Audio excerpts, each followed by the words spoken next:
My name is Kevin, and I work night shifts at a small 7-Eleven in Texas. And if you're listening to this, I swear on everything that what I'm about to say really happened to me. And to this day, I still don't know how I made it out alive.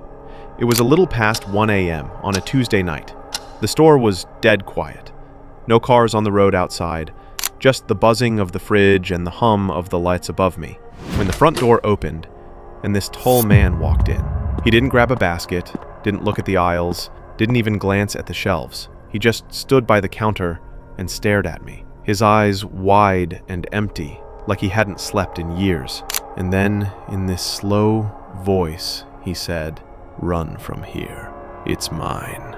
And before I could ask what he meant, he turned around and walked straight out the door without buying a single thing, disappearing into the dark parking lot. I stood frozen, my heart pounding. And the first thing I did was grab the store phone and call my boss at home, and the second he picked up and I told him what happened, his voice cracked, and he shouted, "Kevin, listen to me. Lock the doors right now, turn off the lights, and sit behind the counter. No matter what you hear, do not open that door. Don't even talk till morning." His words were shaking, and I could hear fear in his tone, so I did exactly what he said. I shut everything down and sat in the dark with only the glow of the register screen. And 5 minutes later, just as the silence was starting to calm me, I heard it. A soft, crying sound outside the glass doors, like a baby left alone, high-pitched and heartbreaking.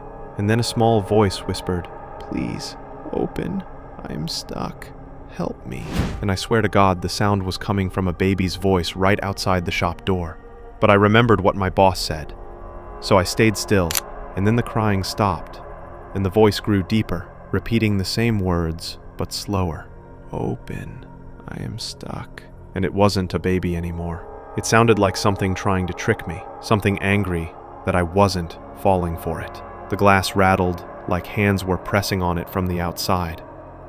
And I sat shaking until around 4 a.m. when the noise finally stopped. At sunrise, my boss came rushing to the shop, pale as a ghost. And when he unlocked the doors and let me out, he pointed to the glass where there were dozens of long scratch marks across the surface, like fingernails dragging down again and again. And he told me this was not the first time it happened, that years ago another night clerk didn't listen, and when the police came in the morning, the door was wide open, the lights were on, and the clerk was gone without a trace.